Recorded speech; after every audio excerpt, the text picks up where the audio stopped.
Bonjour, chers élèves. Aujourd'hui, on est arrivé à la troisième séance de la leçon des pollutions liées à l'industrie. Dans cette séance, on va traiter la pollution du sol. Comme vous savez très bien que les pollutions, ils ont des sources très différentes. Et parmi les sources de pollution du sol, on trouve l'activité agricole. Donc, l'activité agricole, elle se caractérise par l'utilisation de deux types de substances, surtout les engrais chimiques, qui sont des fertilisants du sol. Ces fertilisants, ils sont chargés de phosphate, de nitrate et même de certaines substances qui s'appellent les oligoéléments, comme le zinc, le cobalt, le plomb, le nickel, le cuivre, le mercure et le molybdène. Ces substances, ils sont demandées, ils sont indispensables à la croissance des plantes, mais à des très faibles concentrations. Si les agriculteurs utilisent les engrais à des concentrations très fortes, donc ils vont enrichissent le sol par ces substances qui sont classées parmi les métaux lourds. Donc, ils causent la pollution des sols.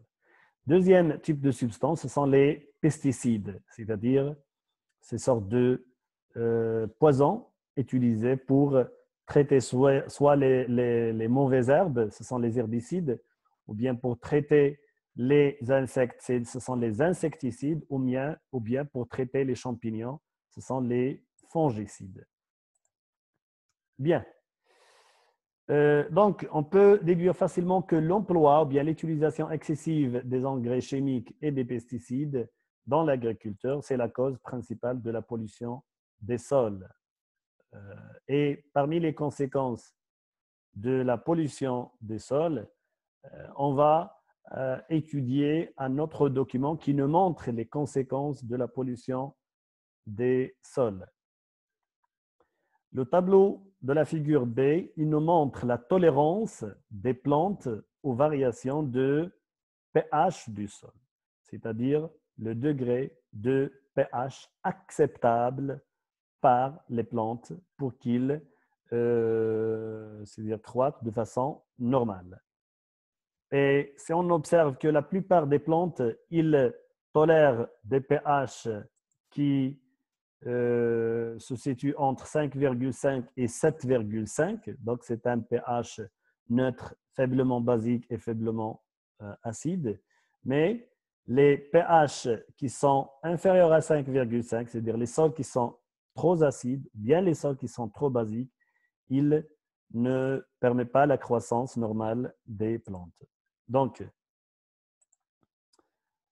la croissance des plantes, elle est influencée par le pH du sol. Et le pH du sol, il est influencé par l'utilisation des engrais qui entraînent l'acidification des sols. Par exemple, l'utilisation de l'azote va entraîner, suite à des modifications chimiques ou bien biochimiques dans le sol, à la formation de l'acide nitrique. L'acide nitrique, c'est HNO3-.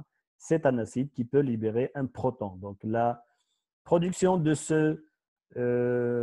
cette substance dans le sol va entraîner l'acidification progressive des sols, c'est-à-dire elle va diminuer le pH et comme ça, le sol il ne permet pas la croissance normale des plantes. Donc, on va détruire les terrains agricoles. Donc, parmi les conséquences de la pollution des sols, c'est la dégradation de la faune et de la flore et par conséquent, c'est la réduction de la fertilité des sols ou bien c'est la réduction de l'autofertilité des sols parce que les êtres vivants qui se trouvent dans le sol, ils jouent un rôle très important dans la stabilité ou bien dans l'équilibre de la fertilité des sols parce qu'ils font ce qu'on appelle la décomposition, la minéralisation et l'humification, c'est-à-dire transformation de la matière organique, sont les feuilles mortes et le reste des êtres vivants à la surface, ils sont transformés par la suite en substances minérales.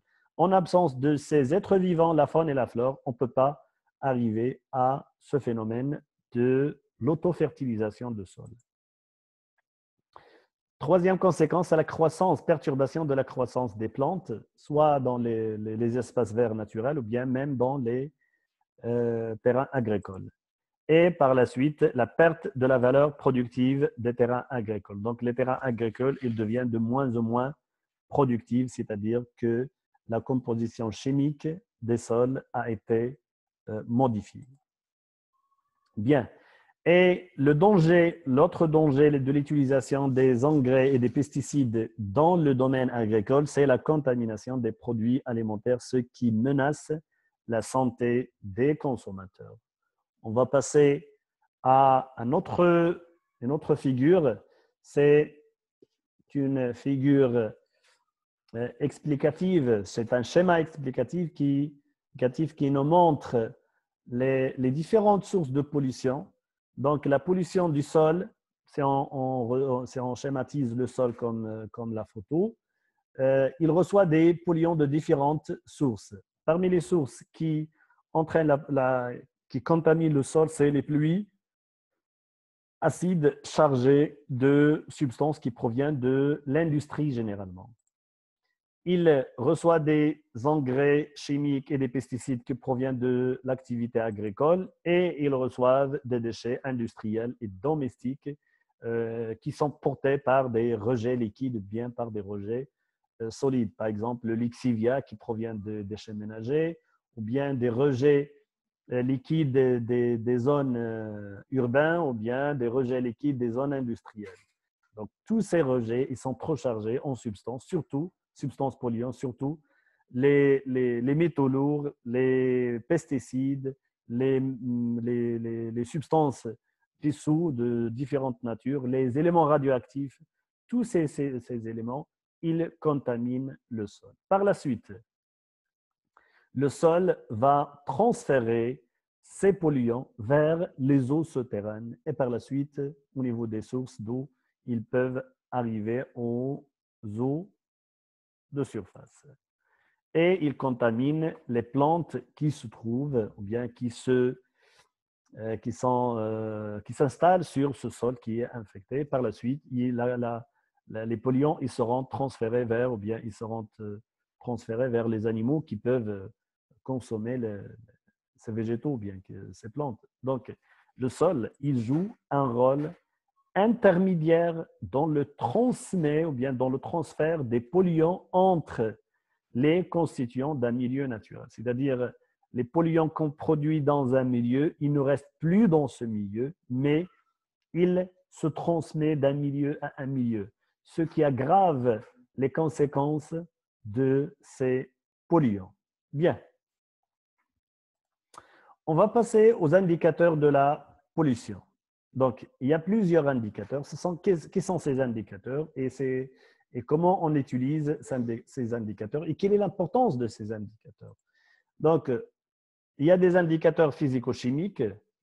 Donc, avant de commencer l'étude de ces indicateurs, on va faire une sorte de rappel. C'est quoi la pollution? Donc, la pollution, comme on a déjà défini, c'est la modification des propriétés physiques et chimiques et biotiques d'un milieu naturel. C'est-à-dire quoi? Que chaque milieu a une composition chimique. Toute perturbation, tout changement de la composition chimique, ça entraîne une pollution. Toute perturbation, tout changement de propriétés physiques ou bien des paramètres physiques, ça c'est une pollution. Et de même, tout changement au niveau de la composition biologique d'un milieu, ça signifie que c'est une pollution. Donc, à partir de ce rappel, on peut dire qu'afin d'évaluer le taux de quelques polluants, donc il faut faire des mesures, soit des mesures physiques ou bien chimiques. On parle de mesures physico-chimiques sur place, c'est-à-dire dans le milieu qu'on veut avoir le degré de pollution ou bien le degré de qualité de ce milieu. C'est-à-dire on peut faire des mesures au niveau de pH, de température, de conductivité, de concentration de certaines substances comme le NH4, la matière organique, le dioxygène dissous.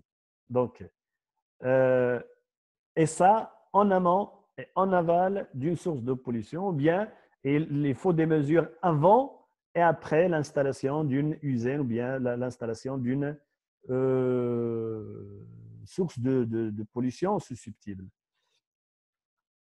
Donc, ces mesures, ils n'ont pas de signification si on ne les compare pas avec des valeurs de référence. C'est-à-dire, quand on fait des mesures d'un milieu naturel, c'est-à-dire la concentration de la matière organique égale à telle valeur, cette valeur, on doit donner une signification. Est-ce qu'il signifie qu'il y a pollution ou bien il n'y a pas de pollution? Ça se fait en comparant cette valeur avec des paramètres qui sont ou bien avec des limites maximales qui sont des références à l'échelle nationale ou bien à l'échelle internationale. Soit ils sont fixés par le ministère de la Santé ou bien le ministère de l'Environnement à l'échelle nationale, ou bien ils sont fixés par l'Organisation mondiale de la santé. Donc, si on compare avec ces limites maximales qu'on ne doit pas dépasser, si on est inférieur à cette limite maximale, donc le milieu n'est pas pollué. Si on a dépassé la limite maximale, ça signifie que le milieu est pollué par cette substance ou bien par ce paramètre. Donc, un indicateur, c'est un paramètre mesuré et qui est comparé avec une valeur de référence. C'est quoi? C'est l'indicateur de pollution. Donc, c'est un paramètre soit physique, soit chimique, soit biologique même, et qui est comparé avec des valeurs de référence à l'échelle nationale et internationale. Bien, on a deux tableaux qui nous montrent les paramètres de contrôle de la qualité de l'eau. Donc, il y a des paramètres D, BO5, DCO, NO3, Cl- et O2 dessous, c'est les paramètres ou bien des indicateurs de la pollution de l'eau, bien les paramètres de qualité de l'eau. Si, par exemple, on a trouvé que certains paramètres ils se caractérisent par des concentrations plus faibles, ça signifie que l'eau est de très bonne qualité. Par exemple, le DBO5, DCO, NO3, si la concentration elle est faible, donc ça montre que la qualité elle est très bonne. Si les concentrations elle est très forte, ça montre que l'eau est de mauvaise qualité. Donc, elle est polluée. Par contre, le O2, le dioxygène demandé, c'est-à-dire le O2 souhaité dans l'eau, ce sont des concentrations qui dépassent les 7 mg par litre. Si on observe que la concentration de O2 dessous dans l'eau diminue, ça montre qu'il y a une pollution, c'est-à-dire que la qualité de l'eau est mauvaise. Donc, par exemple, ce ne sont que des exemples. Il y a énormément de valeurs qu'on peut suivre. C'est la concentration de NO3 permet le contrôle de la qualité de l'eau dans les zones à activité agricole. C'est-à-dire, si on est dans une zone à très forte activité agricole, donc on doit mesurer la concentration de nitrate. Le DCO, c'est un indicateur de la pollution par la matière organique globale. C'est-à-dire, il y a deux types de matière organique, biodégradable et non biodégradable. Si on suit ce paramètre, le DCO, c'est la demande chimique d'oxygène, c'est-à-dire combien de quantité d'oxygène nécessaire pour la dégradation de la matière organique globale qui se trouve dans une solution. Et c'est une dégradation chimique, c'est-à-dire par un acide fort. Si on consomme trop de dioxygène, ça signifie que l'eau contient une grande quantité de matière organique globale. Un autre paramètre, c'est le DBO5. C'est un indicateur de pollution par la matière organique biodégradable. Et ce paramètre est mesuré par la consommation de O2 par des bactéries qui sont utilisées dans un échantillon d'eau. C'est-à-dire on prend un échantillon de l'eau qu'on va tester et à l'intérieur de l'eau, on enrichit l'eau par le dioxygène et on suit la consommation de dioxygène par les bactéries qui se trouvent dans l'eau pendant 5 jours. Si on arrive après 5 jours et dans l'obscurité pour empêcher la photosynthèse, de ne pas augmenter la concentration de dioxygène dans le milieu. Donc, après 5 jours, si on arrive que les bactéries, ils ont consommé une grande quantité de dioxygène, on va déduire que l'eau, il contient une grande quantité de matière organique biodégradable. C'est l'inverse, c'est-à-dire si on trouve que les bactéries, ils ont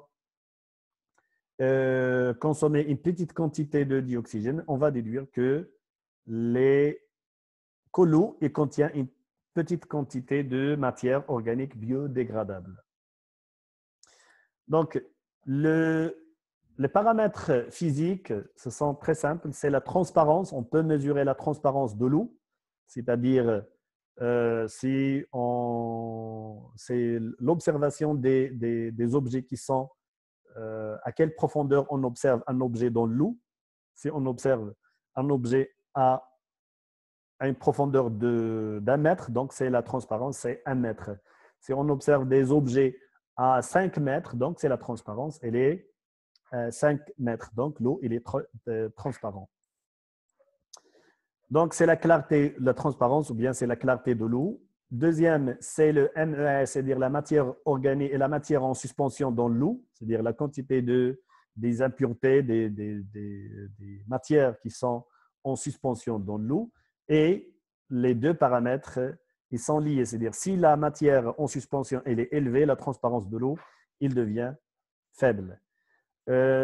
Troisième paramètre, c'est la température de l'eau. On sait très bien que la température de l'eau naturelle, c'est il ne doit pas dépasser les 20 degrés Celsius. Si on augmente la température de l'eau, c'est-à-dire qu'il y a une pollution thermique de l'eau, c'est-à-dire soit il y a des usines qui utilisent l'eau dans le refroidissement, ou bien il y a une source de pollution de l'eau dans un milieu naturel. Donc, il faut suivre tous ces paramètres. Et pourquoi on suit ces paramètres? C'est pour prévoir les situations de danger, par exemple. On ne peut pas laisser comme ça les paramètres, ils changent aléatoirement sans qu'il y ait des contrôles derrière.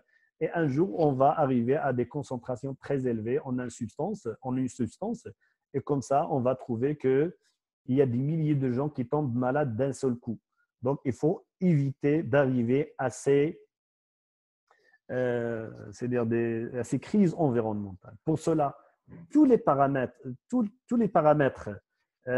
indispensables, ils sont mesurés par les responsables, surtout les responsables de l'environnement. Donc, les mesures qui se font périodiquement et de façon continue évitent de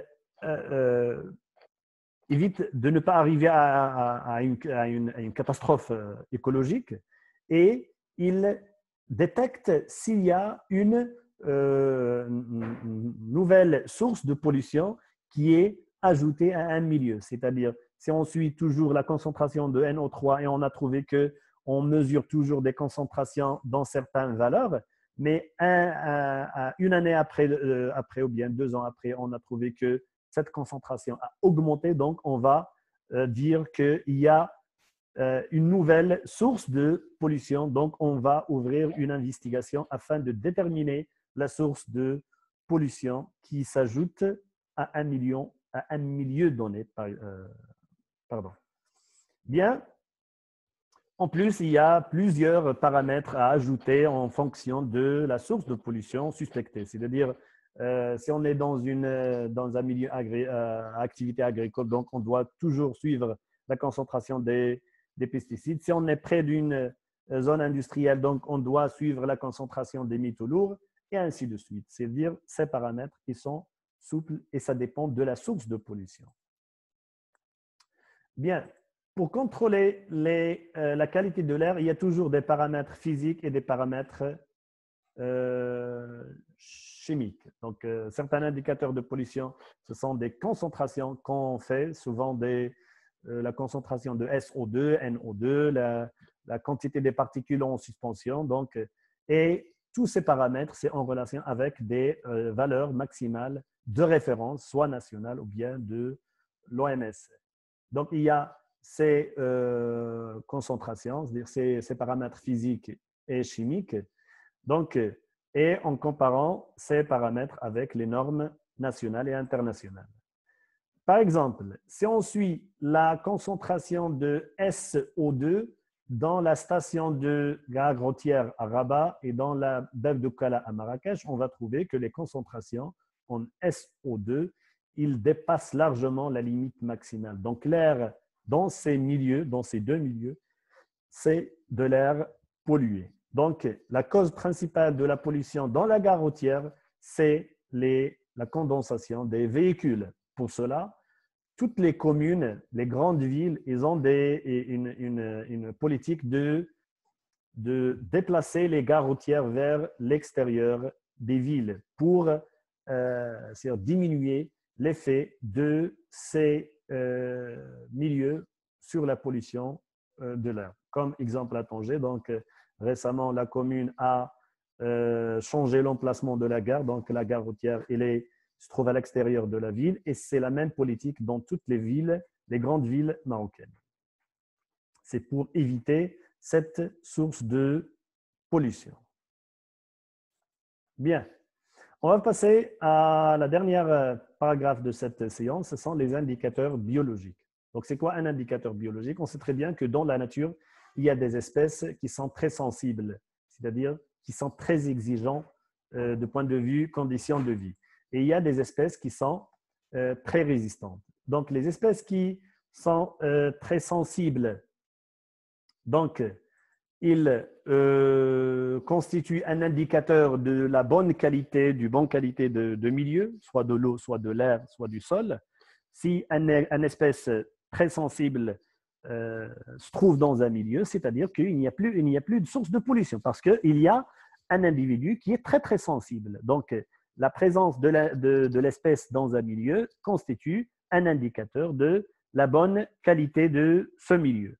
Par contre, si on trouve dans un autre milieu que des espèces qui sont très résistantes, donc on va déduire que le milieu il est pollué parce qu'il est témoigné par la présence que des espèces qui sont résistantes et on n'a pas des espèces qui sont sensibles. Donc, la présence de certaines espèces dans un milieu constitue la présence, c'est une indication de la qualité de ce milieu. Donc, il y a des indicateurs biologiques, par exemple le bioindicateur de la qualité de l'eau, ce sont essentiellement les lichens. Les lichens, comme vous savez très bien, ce sont des associations symbiotiques entre un algue et un champignon. Et la présence de ces êtres vivants, il dépend de la qualité de l'air.